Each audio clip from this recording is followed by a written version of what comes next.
শহরের বুকেই এনজিওর নামে ব্যক্তিগত তথ্য চুরি, এরকমটাই অভিযোগ উঠছে কালিকাপুরে। কালিকাপুরে এনজিওর নামে ব্যক্তিগত তথ্য চুরির অভিযোগ উঠছে। ব্যক্তিগত তথ্য চুরির অভিযোগ কালিকাপুরে এনজিওর নামে। বেশ কয়েকজন আজকে কালিকাপুরে দেখা যায়। কলকাতার কালিকাপুরে বস্তিতে আর্থিক সহায়তার নামে বাড়ি বাড়ি সার্ভে। কথা বলবো, বিস্তারিত জানবো প্রতিনিধি বিশ্বজিতের সঙ্গে। বিশ্বজিৎ, কতজন, কারা, কোথা থেকে এসেছিল, কি করছিলেন তারা? দুজন মহিলা তারা এসেছিলেন কালিকাপুর বস্তিতে। এর আগেও তারা এসেছিলেন, বিভিন্ন নাম সংগ্রহ করেছিলেন। তবে আজ যেটা তারা করতে শুরু করেন, বিভিন্ন সাদা কাগজের শীট এবং তাতে লেখা রয়েছে যে তাদেরকে আর্থিক সাহায্য দেওয়া হয়েছে, এই মর্মে সই করানো হচ্ছে বা টিপছাপ দেওয়া হচ্ছে এবং সেখানে কি কি তথ্য দেওয়া হচ্ছে সেই ফর্মে আধার কার্ডের নাম্বার এবং তার সঙ্গে ব্যাংক অ্যাকাউন্ট ডিটেলস, অর্থাৎ কোন ব্যাংকে তার অ্যাকাউন্ট এবং অ্যাকাউন্ট নাম্বার এবং আইএফএসসি কোড নাম্বার, অর্থাৎ ব্যক্তিগত তথ্য সমস্ত, অর্থাৎ আধার কার্ড থেকে শুরু করে ব্যাংক অ্যাকাউন্ট ডিটেলস সমস্তটাই আর্থিক সাহায্য দেওয়ার নাম করে এই তথ্যগুলো তারা সংগ্রহ করছিলেন। এবং আগে পেয়েছেন ওরা, আগে থেকেই পেয়ে গেছেন ওরা, এরকম কিছু তথ্য আছে না, অথচ তারা কেউ আর্থিক সাহায্য পাননি। তাদেরকে মুখে বলা হচ্ছে আর্থিক সাহায্য দেওয়া হবে, কিন্তু তাদেরকে যেটা লিখিয়ে নেওয়া হচ্ছে সেখানে লেখা রয়েছে স্পষ্ট যে তারা আর্থিক সাহায্য এই অ্যাকাউন্টে পেয়েছেন, সেই মর্মে তারা সই করে দিচ্ছেন। আর এই বিষয়গুলো যখন তারা করছিলেন, স্বাভাবিকভাবেই প্রথমে তাদেরকে কাউকে বলা হয়েছে যে তাদের শারীরিক ভাবে চিকিৎসার জন্য আর্থিক সাহায্য, কাউকে বলা হয়েছে যে তিনি বিধবা বা তার আর্থিক সঙ্গতি নেই, এরকম নানা রকম ভাবে তাদের নাম সংগ্রহ প্রথমে করা হয়েছিল। তারপর সেই নামে নামে প্রত্যেকের বাড়িতে গিয়ে বিশেষ করে মহিলাদেরকে টার্গেট করা হয়েছিল এবং সেই কাজ যখন করা হয় সেই সময় কিছু মানুষের সন্দেহ হয়, তারা কাউন্সিলরের সঙ্গে যোগাযোগ করেন এবং কর্মীরা কি বলছেন, কারণ কাউন্সিলরই অভিযোগ করেছেন স্থানীয় থানায়, তারপরে এদেরকে ডেকে জিজ্ঞাসাবাদ শুরু করে পুলিশ। ওই এনজিওর কর্মীরা কি বলছেন দেখুন, যাদের নিয়ে বিতর্ক। সিটের থেকে যেখানে আর কি এরকম ফ্ল্যাট হয় সেখানে রিলিফ ডিস্ট্রিবিউশন হয়, সাথে সাথে আর একটা জিনিস দেওয়া হয়, সেটা হচ্ছে ইউসিটি, আনকন্ডিশনাল ক্যাশ ট্রান্সফার। সেটাই আমরা আজকে করতে এসেছিলাম। মানে খুব দুস্থ, ইনকাম করতে পারে না, একা মহিলা আছে, তার বাচ্চা সেপারেট হাজব্যান্ডের থেকে, অনেক দিন ধরে কোনো ডিজিজে ভুগছে, সেই রকম কিছু মানুষকে মানে চিহ্নিত করা, লোকাল মানুষই আর কি চিহ্নিত করবে। এবার তাদের ওই অ্যাকাউন্টে এখানে 2400 টাকা করে দেওয়া হবে, যেহেতু আমরা কোনো ক্যাশ হাতে দিই না, সব অ্যাকাউন্টে ট্রান্সফার হয়, সেই জন্য সেটার প্রসেস হচ্ছিল আজকে। আমরা এখানে 60 ফ্যামিলিকে চিহ্নিত করা হয়েছে। আজকে সকালবেলা আমার কাছে খবর আসলো যে এরকম 3 নম্বর কালিকাপুরের ওখানে কিছু লোককে সই করানো হচ্ছে, ফর্ম ফিল আপ করানো হচ্ছে তাদেরকে টাকা দেওয়ার নাম করে। একটা সাদা কাগজ যেখানে কোনো এনজিওর নাম নেই, যেখানে শুধুমাত্র লেখা আছে মাল্টিপারপাস ক্যাশ ট্রান্সফার বলে একটা ফর্ম, সাদা কাগজের ফর্ম। সেখানে ওখানকার লোকেদের সমস্ত ডকুমেন্টস কালেকশন করা হচ্ছে, মানে তার আধার কার্ড, তার ব্যাংক অ্যাকাউন্ট নাম্বার, এবং তাতে লেখা আছে যে 2400 টাকা করে আমার অ্যাকাউন্টে প্রদান করা হয়েছে, আমি সে টাকাটা পেয়ে স্বেচ্ছায় সই করছি। কিন্তু এখনও সেই টাকা তারা পাননি। তো সেইখানে দাঁড়িয়ে একটা খটকা লাগে। খটকা লাগাতে আমি তাদেরকে ডেকে যখন জিজ্ঞেস করি, তখন তারা বলে যে এটা আমরা কোনো কাজ করছি না, এটা দিল্লির একটা সংস্থা কাজ করছে। তারপরে আমি থানায় অভিযোগ জানাই। আমার মনে হচ্ছে এখানে কোনো বৃহৎ কোনো ষড়যন্ত্র লুকিয়ে আছে, কারণ যা যা ডকুমেন্টস নেওয়া হচ্ছে একটা গরিব মানুষের ব্যাংকের অ্যাকাউন্ট শূন্য করে দেওয়ার পক্ষে যথেষ্ট। আগেই মুখ্যমন্ত্রী মমতা বন্দ্যোপাধ্যায় এই নিয়ে সতর্ক করেছিলেন। আগেই ভিন রাজ্য থেকে এসে তথ্য চুরির অভিযোগ করেছিলেন মুখ্যমন্ত্রী। তথ্য চুরি রুখতে পুলিশ প্রশাসনকে সতর্কও করেন মমতা বন্দ্যোপাধ্যায়। আমি শুনছি অনেক বাইরের লোক, কেউ আসাম থেকে, কেউ ইধার থেকে, কেউ উধার থেকে, বিভিন্ন লোক বিভিন্ন এলাকায় ঢুকে এমনকি আমাদের সমর্থকের কাছেও তার নাম্বার, তার প্যান কার্ড নাম্বার, তার আধার কার্ড নাম্বার, তার ফোন নাম্বার, সে কি করে তার ডিটেলস নিয়ে চলে যাচ্ছে অফিসারদেরও। আমি পুলিশকে বলবো, বি অ্যালার্ট। রাজনৈতিক তরজাও তুঙ্গে। এই বিষয়ে মাননীয় মুখ্যমন্ত্রী মমতা বন্দ্যোপাধ্যায় অনেক আগেই সতর্ক করেছিলেন। বিজেপির নানা চক্রান্ত, উদ্দেশ্য প্রণোদিত কিছু বিষয় তো আমরা দেখতে পাচ্ছি। ফলে বিভিন্ন এনজিও বা বিভিন্ন সংস্থা সংগঠনের নাম করে কিছু লোক বাইরে থেকে এসে হঠাৎ সমীক্ষার নাম করে তথ্য চাইছে, এরকম যাকে তাকে কাউকে দেবেন না। এবং সন্দেহজনক কেউ এলে বা বহিরাগত এই ধরনের কেউ এলে স্থানীয় প্রশাসন বা যারা দায়িত্বপ্রাপ্ত আছে তাদের সঙ্গে যোগাযোগ করুন। এইভাবে নিজেদের বা পারিবারিক পরিচয় তথ্য এগুলো তাদের হাতে তুলে দেবেন না, এটা আমরা বারবার বলছি। সতর্ক থাকুন এবং স্থানীয় যারা দায়িত্বপ্রাপ্ত আছে তাদের সঙ্গে যোগাযোগ করুন। কথা বলে লাভ কি আছে? তৃণমূল তো সবই বলছে, কেজির বাচ্চা থেকে শুরু করে হোম ডেলিভারি সবই আমরা শুনেছি। জলপাইগুড়ি দার্জিলিং এর ব্যাংক প্রবেশ চার্জও শুনে ফেলেছি। তৃণমূলের বলা নিয়ে বাংলার মানুষ ভাবছেন না, কিন্তু বাংলার মানুষ একটাই ভাবছেন যে 108 নম্বর ওয়ার্ডের মধ্যে তো গুলশান সরণিও পড়ে, সেখানে একটা ফ্ল্যাটে 20,000 ভোটার, সেটাও তো আমরা দেখেছি। কে কার তথ্য কোথায় দিচ্ছেন, কোথায় চুরি হচ্ছে, কে তথ্য নিচ্ছে, এটা তো রাজ্য পুলিশের দেখার কথা, এটা তো আর বিএসএফ এর দেখার কথা নয়। তাহলে অসুবিধাটা কোথায়? অভিযোগ শুধু করলে হবে, সব দোষী বিজেপির আর সব ভালো তৃণমূলের। খুনে অভিযুক্ত রাজগঞ্জের বিডিও প্রশান্ত বর্মন। আর আরও জোরালো তথ্য পুলিশের হাতে। দেখা গেল সিসি ক্যামেরা ফুটেজ পাওয়া গেছে নিউ টাউনের ফ্ল্যাট থেকে যাত্রাগাছি খাল পর্যন্ত নীলবাতির গাড়ি। তাহলে কি ওই গাড়িতেই নিয়ে যাওয়া হয়েছিল দেহ?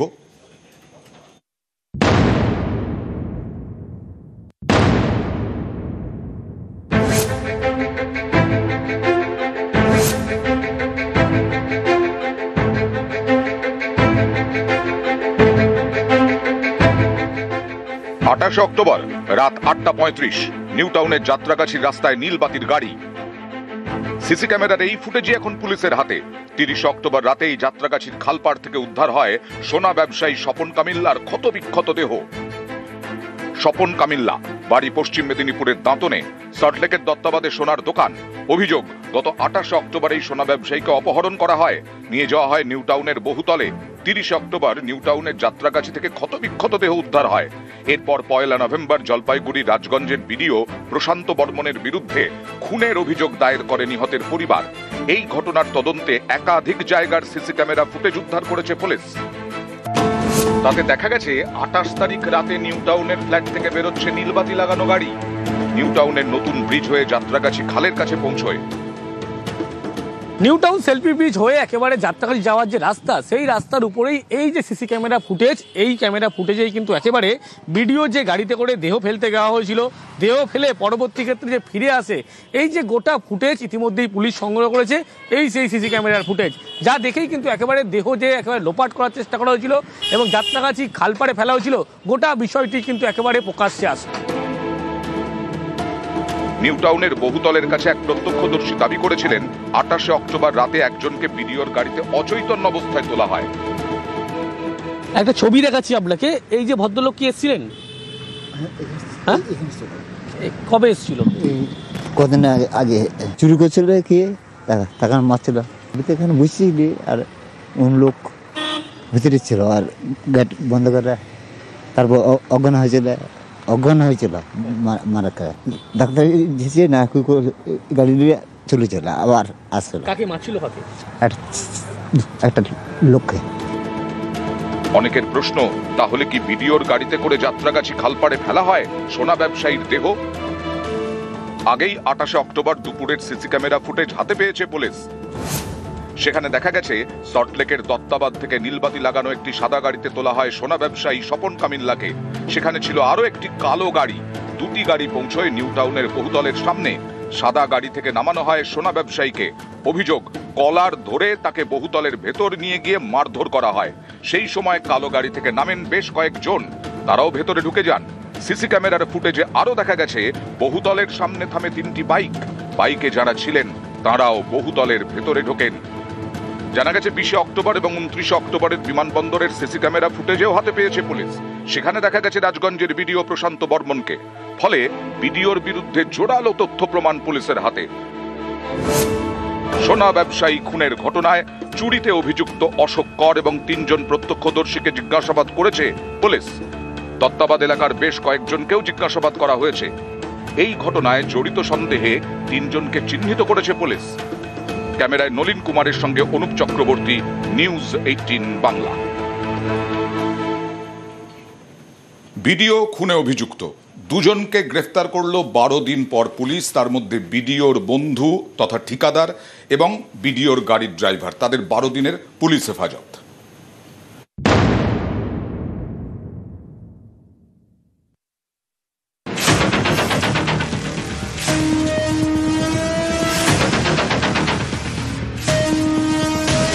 সল্টলেকের সোনা ব্যবসায়ী স্বপন কামিল্লা, তাকে খুনের অভিযোগ জলপাইগুড়ি রাজগঞ্জের বিডিও প্রশান্ত বর্মনের বিরুদ্ধে। 1 নভেম্বর তাঁর বিরুদ্ধে খুনের অভিযোগ দায়ের করে নিহতের পরিবার। এই ঘটনায় গ্রেফতার 2।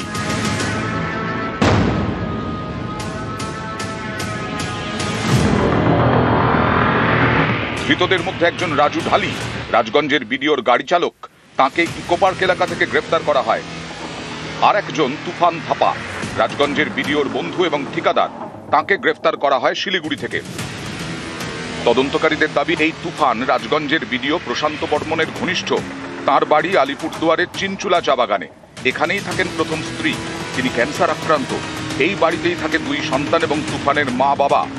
তুফানের আরেক স্ত্রী মনীষা সোনার থাকেন শিলিগুড়িতে, তার বাড়িতে তালা। 2020-তে আলিপুরদুয়ারের কালচিনির বিডিও ছিলেন প্রশান্ত বর্মন। পরিবারের দাবি ঠিকাদার হওয়ায় তখন থেকেই বিডিওর সঙ্গে যোগাযোগ ছিল তুফানের। ধীরে ধীরে ঘনিষ্ঠতা বাড়ে। तुफान तो क्या करते थे? तो बिजनेस कॉन्टैक्ट करता रहा। ये प्रशांत बर्मन वीडियो जो है उसके साथ भी वो रहते थे। वो तो अभी बोलने से वो तो, लेकिन वीडियो से आना करता रहा। শনিবার তুফান এবং রাজুকে তোলা হয় বিধাননগর আদালতে। শুনানিতে অভিযুক্তদের আইনজীবী দাবি করেন, অভিযুক্তদের নাম এফআইআরে ছিল না। একজন গাড়ির চালক আর একজন ঠিকাদার। তাঁরা জড়িত হলে পালিয়ে বেড়াতেন, কিন্তু দুজনের কেউই পালাননি। তখন সরকারি আইনজীবী বলেন, দুজন সরাসরি ঘটনায় যুক্ত। আরও বিস্তারিত তদন্তের প্রয়োজন রয়েছে। কোথায় খুন হয়েছে এবং আর কারা যুক্ত তা জানতে আরও তদন্তের প্রয়োজন। না হলে পুলিশের নিষ্ক্রিয়তার অভিযোগ উঠছে। সরকারি আইনজীবীর চাঞ্চল্যকর দাবি, খুনের ঘটনায় রাজগঞ্জের বিডিও জড়িত। সিসি ক্যামেরায় বিডিওর ফুটেজ পাওয়া গেছে। শুনানি শেষে রাজু ঢালি এবং তুফান থাপাকে 12 দিনের পুলিশ হেফাজতে রাখার নির্দেশ দেন বিচারক। নিউজ 18 বাংলা। দুজনকে গ্রেফতার করা হলো, কিন্তু তারা তো চুনোপুটি। আমরা বারবার বলছিলাম চুনোপুটিরাই কি টার্গেট? কোথায় বিডিওর বিরুদ্ধে কি পদক্ষেপ পুলিশের?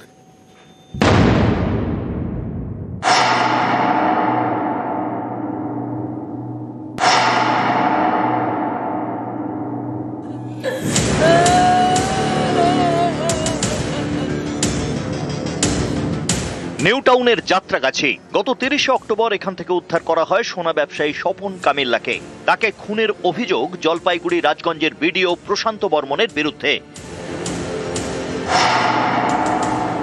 এই ঘটনায় শনিবার গ্রেপ্তার বিডিও প্রশান্ত বর্মনের গাড়ি চালক রাজু ঢালি এবং বিডিওর বন্ধু তথা ঠিকাদার তুফান থাপা। সোনা ব্যবসায়ী দেহ উদ্ধারের পর 1 সপ্তাহ পেরিয়ে গিয়েছে। অনেকের প্রশ্ন, খুনে অভিযুক্ত রাজগঞ্জের বিডিও প্রশান্ত বর্মন কোথায়? তার বিরুদ্ধে কেন পদক্ষেপ করছে না পুলিশ? তদন্তে নেমে পুলিশের নজরে নাকি বিডিওর গাড়ির চালক, নিরাপত্তারক্ষী। এতেই অনেকের প্রশ্ন, তাহলে কি বিডিওকে বাঁচাতেই সক্রিয় পুলিশ? মাথাকে বাঁচাতেই কি চুনোপুটিদের টার্গেট করা হচ্ছে? না, এখনো ধরা হয়নি। পুলিশ এখন অ্যারেস্ট করেনি কেন? ও কি অত প্রভাবশালী? আমরা গরিব মানুষ, ও বিচার নেই। দাদাকে যে খুন করেছে ওকে অ্যারেস্ট চাই। রাজগঞ্জের বিডিও প্রশান্ত বর্মনের বাড়ি নাকি শিলিগুড়ির মাটিগাড়ায়। গত বুধবার এই বাড়িতেই দেখা যায় প্রশান্ত বর্মনকে।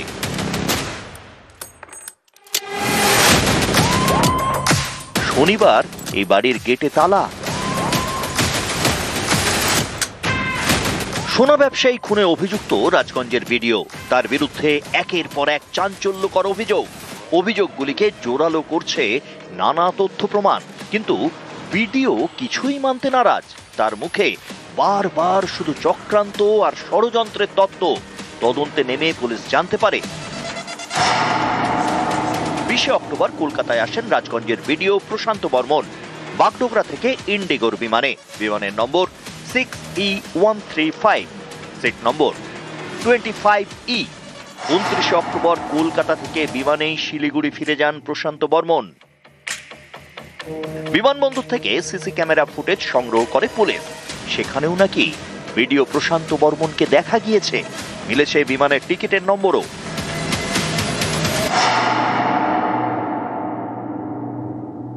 কোথায় প্লেনের টিকিট পাওয়া গেছে, কি আছে, সবই এখন সমস্ত কিছুই মিথ্যা। আমি বলে দিচ্ছি, সমস্ত কিছু মিথ্যা, ষড়যন্ত্র। এখন বর্তমান যুগে কার ছবি কে কিভাবে ব্যবহার করছে, আর আমার ছবি আজকে শুধু নয়, আমার ছবি কালচিনি থেকে শুরু করে সবখানেই আছে।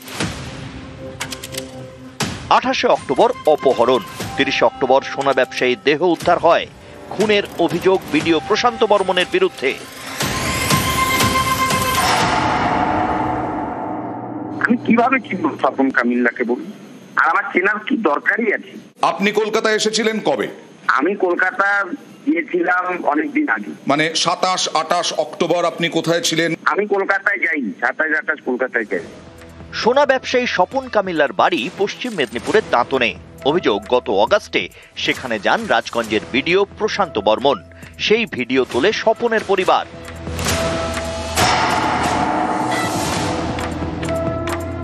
আমি দাঁতনে কেন যাব? জামিন অযোগ্য ধারায় মামলা হয়েছে, সবই তো ষড়যন্ত্র, সবেও তো ষড়যন্ত্র। এতজন ভিডিওর বিরুদ্ধে মুখ খুলেছেন। ছবিতে ভিডিওকে দেখা যাচ্ছে। বিমানবন্দরের সিসিটিভি ফুটেজও পেয়েছে পুলিশ। এ সবই কি তাহলে মিথ্যে? সবই কি ষড়যন্ত্র? নিউজ 18 বাংলা।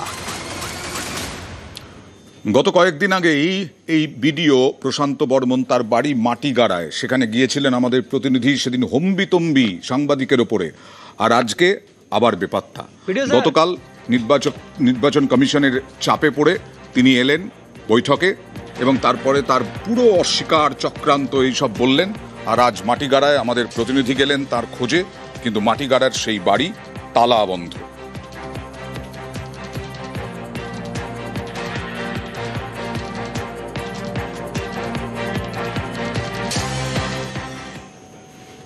কারো ভোটার কার্ড আছে তো কারো নামই নেই। ভোটার কার্ড থাকলেও 2002-এর নাম নেই। বিএলও যিনি ফর্ম বিলি করছেন তাঁরই পরিবারের নাম নেই।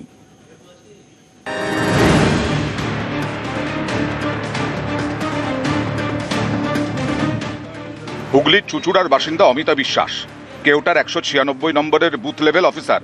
বাড়ি বাড়ি গিয়ে এসআইআর ফর্ম বিলি করছেন। বিএলওর দাবি, তার স্বামী, শ্বশুর, শাশুড়ি এবং ভাসুরের নাম নেই 2002 সালের ভোটার তালিকায়। এরা 50-60 বছর ধরে এখানে আছে, 2002 লিস্টে এদের নাম নেই। আবার 2004-এর লিস্টে হয়তো এদের সবাইকারই নামগুলো পাওয়া যাচ্ছে। এবার ফর্ম ফিল আপ করতে গিয়ে তখন একটু অসুবিধা করছে। 32 নম্বর বা 31 নম্বর যাই পার্ট হোক না কেন, সেই পার্টের ম্যাক্সিমাম লোকেরই নাম নেই। আমার নিজের ফ্যামিলির কারোরই নেই। তাই ভোট দিতেন 2002 সালে, মনে আছে? না, আমাদের ওপর বুড়ো বুড়িদের ওপর অত্যাচার। কাউকে রেখে গেছেন মেয়ে জামাই, কারো আবার 3 কুলে কেউ নেই। তাদের ঠিকানা এখন পশ্চিম বর্ধমানের আসানসোলের এই বৃদ্ধাশ্রম। অনেকেরই মনে নেই 2002-এ কোন কেন্দ্রের ভোটার ছিলেন। কারো কাছে উপযুক্ত নথিপত্রও নেই। এই পরিস্থিতিতে এসআইআর নিয়ে চিন্তায় আবাসিকরা। প্রশাসন থেকে কেউ যোগাযোগ করেছিল এসে এসআইআর এর জন্য?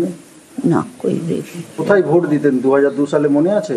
না, মনে আছে, সে আমার বাড়ি যেখানে মোমিনপুরে, সেখানে ভোট দিতাম। যত সব আমাদের ওপর বুড়ো বুড়িদের ওপর অত্যাচার। কাগজপত্র সব আছে, আমি তো এখানে নিয়ে আসিনি। আমি তো এসছি এখানে 3-4 মাস হলো। কাগজপত্র সব আছে, আমার মেয়ে জামাইয়ের কাছেই সব কিছু থাকে। আমাদের আর এখন বয়স হয়ে গেছে, আর চিন্তা, আজ বাদে কাল কোথায় যাবো তার ঠিক নেই।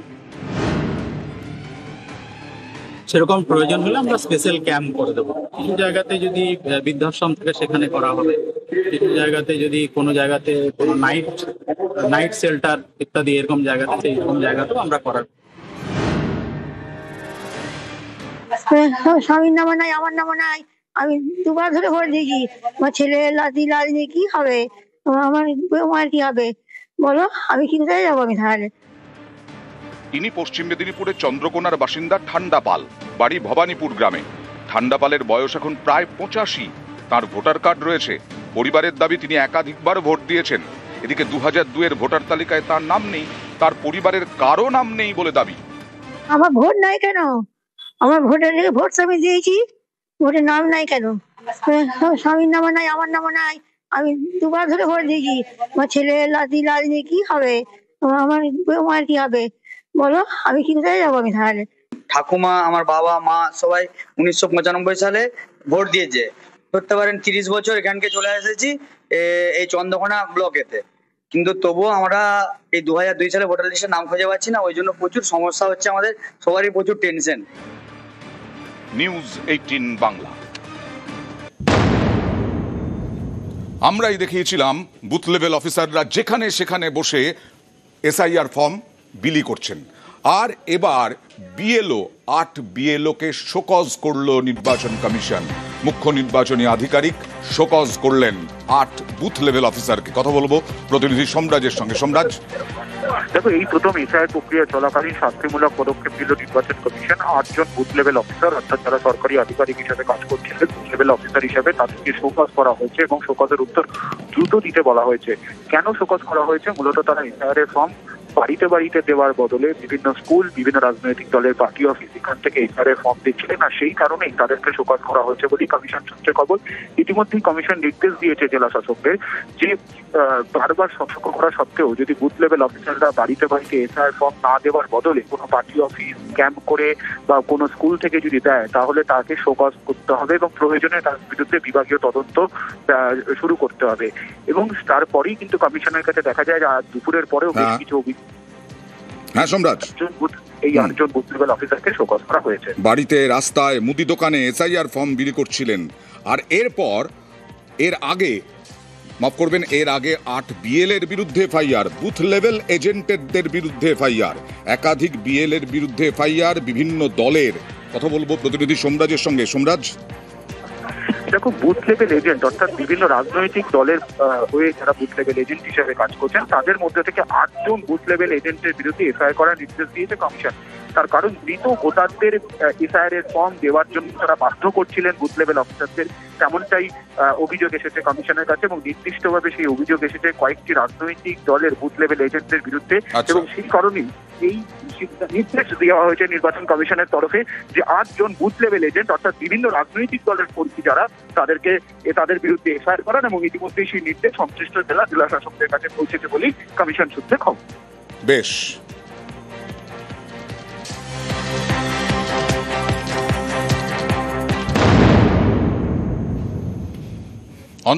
বুথ সভাপতির দলের বুথ সভাপতির বাড়ির পাশেই এসআইআর ফর্ম বিলি। অভিযোগ যে এসআইআর ফর্ম বিলি হচ্ছে বুথ সভাপতির বাড়ির পাশে। বুথ সভাপতির বাড়ি থেকে চাটাই নিয়ে এসে পেতে ফর্ম বিলি করছেন বুথ লেভেল অফিসার, বিএলও। এটা কালনার কল্যাণপুরের জিউধরা এলাকায়। বিএলওর সঙ্গে ফর্ম বিলিতে তৃণমূলের বুথ সভাপতি বাড়িতে গিয়ে ফর্ম বিলি করার কথা, তা না করেই এই রকম করছেন। আর তিনি বলছেন ভোটারদের সুবিধের জন্য এই ব্যবস্থা কে বলছেন? নেতা বলছেন। এখানে কি করা হচ্ছে? এটা তো বিএলও বাড়ি বাড়ি গিয়ে দেওয়ার কথা। 10 মিনিট আগে এসেছি, এখন বিএলও তো বাড়ি বাড়ি গিয়ে দেওয়ার কথা। আমি তো আমরা একটা পাড়ায় চাটা পেতে বসিয়ে সবাইকে খবর দেওয়া হয়েছে এইখান থেকে ফর্মটা সবাই সই করে নিয়ে যাবে, ও স্ক্যান করে নেবে, তবে বাড়ি বাড়ি গিয়ে ফর্মটা তুলবে। এটা কি সরকারের নির্দেশ আছে? না, নেই। তাহলে আপনার নিয়ম বিরোধী কাজ করছেন কেন? নিয়ম বিরোধী আমরা করিনি, ওর সুবিধাটা আমরা একটু দেখেছি। এটা কি সুবিধাতে করা উচিত? সরকার তাই বলেছে? তা বলেনি। কোথায় আপনার বাড়ি? কোথায়? আপনার বাড়িতে যায়নি ফর্ম দিতে? না, বাড়িতে গিয়ে তো ফর্ম দেওয়ার কথা। এখানে এসছেন কেন? সবাই নিচ্ছে এখানে? কোথা থেকে ফর্ম দিতে?